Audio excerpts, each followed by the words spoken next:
Gure elkartea da, diru gabe dagoen familia, laguntzea familiak edo pertsona bakarrak laguntzea. Aquí estamos en el kilómetro A, ¿no?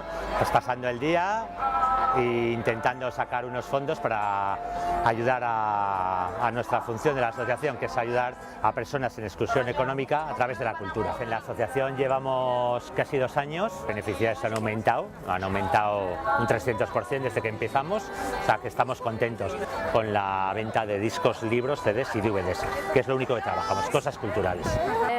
Un pertsona tratzen diena, 75 liburu bat, 2 eurokoa erosten baldin badute, diru asko da jendeari laguntzeko. La valoración que hacemos es muy positiva, porque hemos empezado con nada, con 180 euros, ¿no? Que dieron 3 socios, ¿no? Y ahora bueno, ya tenemos un remanente, hemos podido comprar una pequeña furgoneta de quinta mano.